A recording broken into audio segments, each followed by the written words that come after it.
وقتی این سخن میگد گفت، حضرت جبرائیل گفتن ابراهیم من به تو فرمان میدهم از خدا طلب کن که تو را نجات دهد.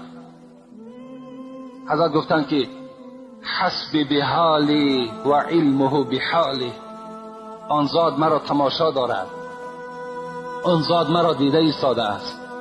چگونه من سوال کنم از خدایی که الحال وی سخن مرا میشنود، وی حالت مرا میبیند.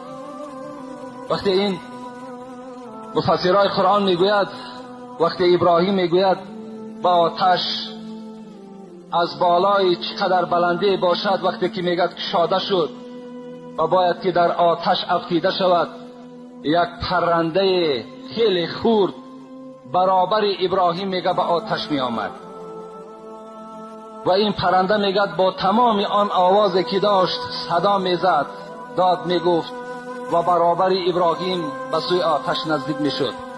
خداوند میگه این حال پرنده را دید و همان صفتی رحیمی خداوند کشاده شد و به جبرائیل گفت این پرنده ای که مخلوق من است برای چی خودکشی میکند؟ جبرائیل در حال وی را بدار و از آن پرسان که چرا وی همراه ابراهیم در آتش خودش را میسوزاند. جبرائیل میگه وقتی که نزدیک شد پیک رحمان، در حال این پرنده خورده داشت و میگه بالای پری خود و این پرنده میگه به سوی خداوند چی گفت؟ تو پروردگارا گفت من پرنده هستم که یاردم از دست من به ابراهیم هیچ چیز نمی آید مگر این قدر روا میبینم که همراه این خلیلی تو در آتش بسوزم. دیگر این سخن پرنده به خدا خیلی خوش آمد و خداوند گفت ای پرنده، گفت چی خواهش در دل داری؟ گفت فقط خواهش من همین است که تمام آن اسما، تمام آن نامهای را که پروردگارا تو داری بر من تعلیم بده تا که او را من چکار کنم، هر جا که نشینم، خواه شب باشد خواه روز باشد وی را بخوانم و محبت مرا در تمام دل مردم جایگیر بگردان. مفسران میگویند، معرخای ما و شما میگویند که این همان بلبل بود، این همان بلبلی است که امروز هم ما و شما با او محبت داریم و هم از خواندن همون بلبل یعنی ذوق ما و شما می آید. چقدر از خواندن همون بلبل ما و شما را خوش می آید که او چیکار میکند؟ همان نامه های خداوندی را میخوانده است. وقتی ابراهیم شاده شد، خداوند چیکار کرد؟ فرمان داد، از بالا امر شد قلنا یا نار کونی برد و سلام علی ابراهیم. ای آتش، گفت ابراهیم الحال به سوی تو آمده ایستاده است، کونی بردن و سلام علی ابراهیم، به ابراهیم من، به خلیل من خنک شو و ابراهیم را سلامت در بین خود نگه بدار. این فرمان خداوندی به سوی آتش بود. مفسرای قرآن میگوید از این ندایی که خداوند کرده بود یا نارو، ای آتش ها خاموش شوید، تمام آتش هایی که حتی در خانه ها می سوختن همه خاموش شدن.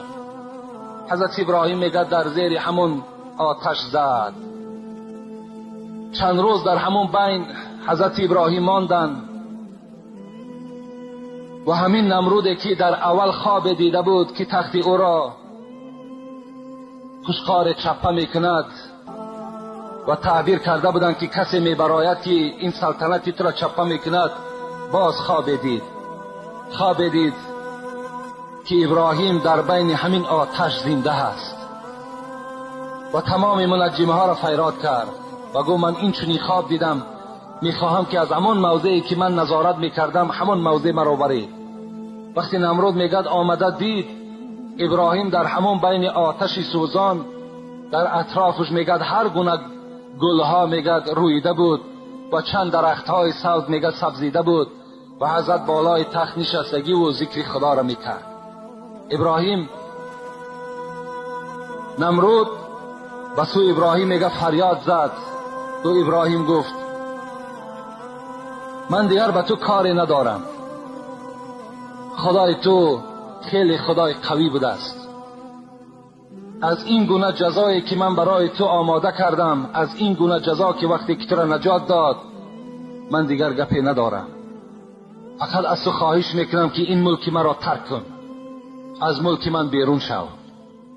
مادامی که فرمان خدا که بود، چیکار کرد؟ حضرت ابراهیم میگه همراه سارا و همراه دادرزاده خود حضرت لوط، مختصرا میگوییم این قوم ترک کرد و به سوی مصر و از آنجا به سوی فلسطین چیکار کردن؟ حضرت حرکت کردن. و حال نمرود چی شد؟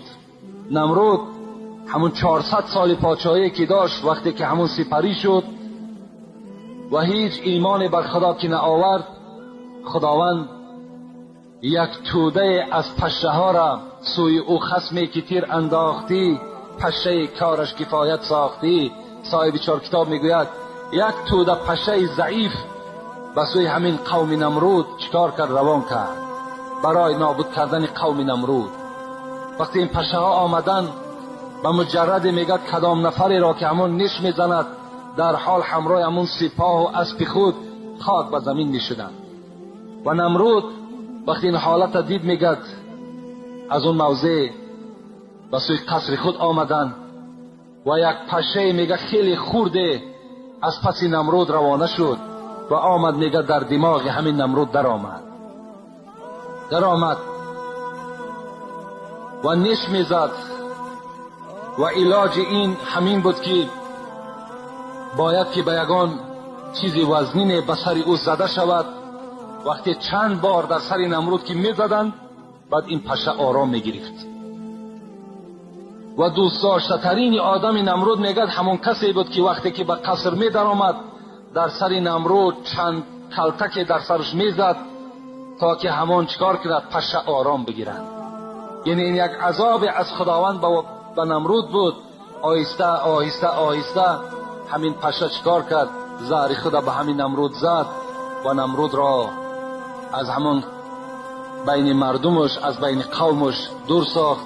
و این کافر البته به همه ما و شما معلوم است، کسی که این کار خدا میکند، کسی که مبارزه به سوی خدا میبرد،